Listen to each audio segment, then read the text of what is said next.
श्री शिवाय नमस्तुभ्यं भक्तों। जैसा कि आप सभी जानते ही हैं कि भगवान भोलेनाथ की पूजा में बेलपत्र का कितना अधिक महत्व होता है। और भक्तों, अभी सावन का पवित्र महीना भी चल रहा है। ऐसे में सभी शिव भक्त जब भी शिव मंदिर जाते हैं या जब भी भगवान शिव की पूजन अर्चना करते हैं तो इसमें बेलपत्र का प्रयोग जरूर से करते हैं। तो भक्तों, इस सावन चाहे आप भगवान शिव के लिए कुछ लेकर के जाए या ना जाए, लेकिन एक लोटे जल के साथ मात्र एक बेलपत्र शिवलिंग पर अर्पित करने मात्र से भी आपकी पूजा पूर्ण मानी जाती है। इसीलिए भक्तों, आज का यह संपूर्ण वीडियो बेलपत्र से जुड़ा हुआ है। आज हम जानेंगे कि हमें किस दिन बेलपत्र तोड़ना चाहिए और किस दिन नहीं तोड़ना चाहिए। क्योंकि भक्तों, शास्त्रों में कुछ ऐसी तिथियां और ऐसे दिन भी बताए गए हैं जिनमें बेलपत्र के वृक्ष से बेलपत्र नहीं तोड़ना चाहिए। इसी के साथ में भक्तों, हम आपको यह भी बताएंगे कि कई लोगों द्वारा रोग और कष्टों को दूर करने के लिए बेलपत्र का सेवन भी किया जाता है। तो कई भक्त शिवलिंग से बेलपत्र उठाकर उसे पूरी ही खा लेते हैं, जो कि कहीं ना कहीं गलत तरीका होता है। तो भक्तों, जैसा कि आप सभी जानते ही हैं कि अभी सावन का पवित्र महीना चल रहा है। इसीलिए भक्तों, आप अपनी इन गलतियों को जरूर से सुधार लें। इसी के साथ में भक्तों, आपको इस सावन के महीने में बेलपत्र से उपाय किस प्रकार करना चाहिए जिससे कि भगवान भोलेनाथ आपसे प्रसन्न हो सके। तो भक्तों, सबसे पहले तो आप सभी को यह जानना आवश्यक है कि बेलपत्र को किस दिन तोड़ना चाहिए और किस दिन नहीं तोड़ना चाहिए।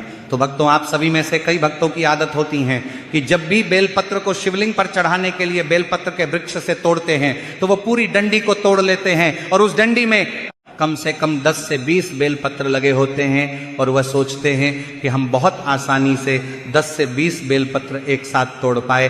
तो भक्तों, यदि आप भी इसी तरह से बेलपत्र को तोड़ते हैं तो ये एक गलत तरीका है और इसको करने से आपको पाप लगता है।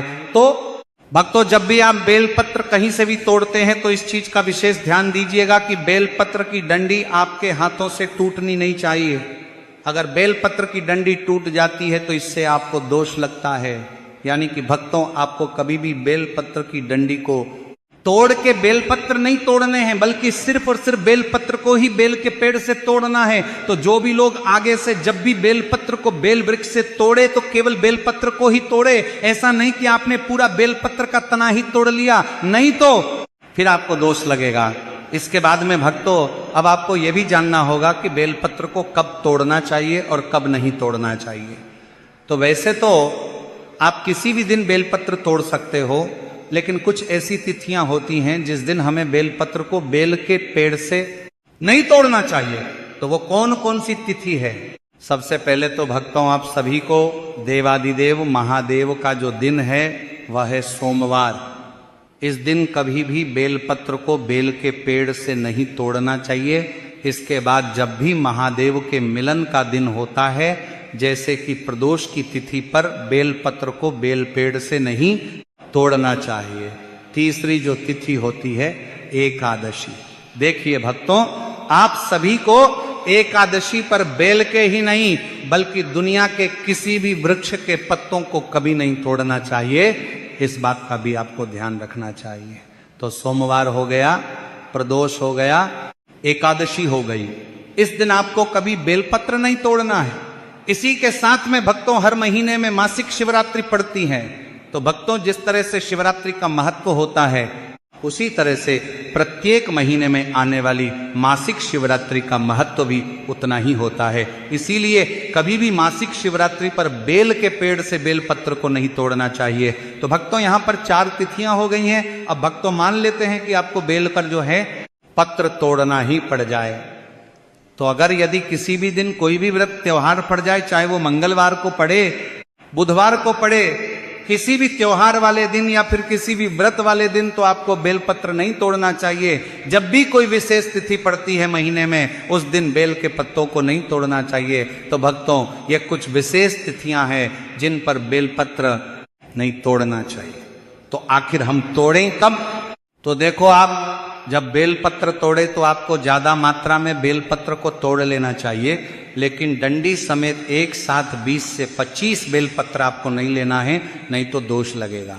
आपको अधिक बेलपत्र यदि तोड़ना ही पड़े तो एक एक करके आप बेलपत्र को से बेलपत्र तोड़ सकते हो, और आप इन्हें किसी भी कपड़े में लपेट करके और उसको हल्का सा गीला करके फ्रिज में रख दोगे तो बेल का पत्ता कभी सूखेगा नहीं और खराब भी नहीं होगा, और उसी में से निकाल करके और धो करके आप रोजाना महादेव को चढ़ा दिया करो। तो भक्तों, यहां तक आपको समझ आ गए हैं कि किस दिन हमें बेलपत्र तोड़ना और किस दिन नहीं।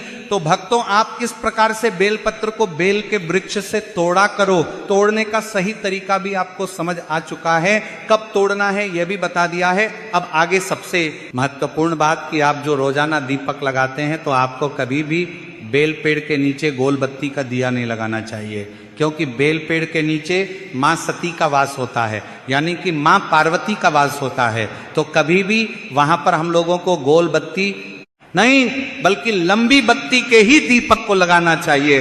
तो यह बात भी ध्यान रखें। इसके बाद में भक्तों, अभी भी बहुत से लोगों को बहुत अधिक कंफ्यूजन है कि आखिर हम बेलपत्र को महादेव के शिवलिंग के ऊपर कैसे चढ़ाएं, यानी कि बेलपत्र चढ़ाने का सही तरीका क्या होता है। तो देखिए भक्तों, एक बेलपत्र होती है उल्टी बेलपत्र और एक बेलपत्र होती है सीधी बेलपत्र। तो ये जो फोटो स्क्रीन पर आपको दिखाई दे रही है, ये कैसी बेलपत्र है? ये है उल्टी बेलपत्र। इसी बेलपत्र को पलट दोगे तो क्या हो जाएगी? सीधी बेलपत्र।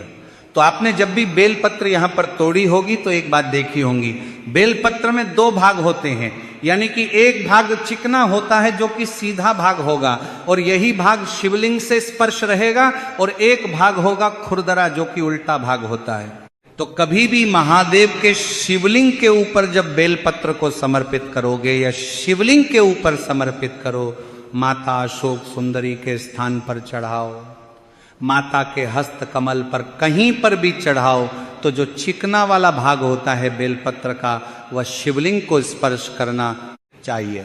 ऐसा नहीं है कि आपको उल्टा चढ़ाना है, चिकना वाला भाग शिवलिंग को टच होना चाहिए। और जब महादेव के शिवलिंग के ऊपर चढ़ाओ अपने जीवन के किसी भी प्रकार के कष्ट को बोल करके, तो डंडी हमेशा माता अशोक सुंदरी की तरफ हो। और जब बेलपत्र माता अशोक सुंदरी के स्थान पर चढ़ाओ किसी विशेष परिस्थिति में, तो डंडी होनी चाहिए बाहर की तरफ और पत्ती वाला भाग होना चाहिए महादेव की तरफ। इस चीज का विशेष ध्यान देना होगा। तो यहां तक आपको बात समझ में आ गई होंगी कि बेलपत्र आपको कैसे उल्टा चढ़ाना, कैसे सीधा चढ़ाना, डंडी किधर होगी, पत्ती किधर होगी। अब भक्तों, हम आपको एक विशेष जानकारी देते हैं जो कि है बेलपत्र को खाने को लेकर। तो आखिर हमें बेलपत्र खाना कैसे चाहिए? तो देखो भक्तों, बहुत ही ध्यान से सुनेंगे तो देखो, आप सभी को पता है कि बेलपत्र में 3 पत्तियां होती हैं, यानी कि बीच में सबसे बड़ी पत्ती होती है और जो नीचे की 2 पत्ती होती है, बाईं और दाई पत्ती, ये दोनों छोटी पत्तियां होती हैं। तो जब भी आप महादेव के शिवलिंग के ऊपर से बेलपत्र को उठाते हो खाने के लिए, तो सबसे पहले हमें दाहिनी वाली बेलपत्र की पत्ती को तोड़कर खाना चाहिए। कहने का मतलब क्या है कि जो नीचे की 2 छोटी पत्तियां होती हैं, इसमें सीधे भाग की पत्ती सबसे पहले खानी चाहिए। जब आप ये सीधे भाग की पत्ती खा लें तो फिर आपको बेलपत्र की बाई पत्ती यानी कि उल्टे भाग की पत्ती को खाना चाहिए। जब आप ये दोनों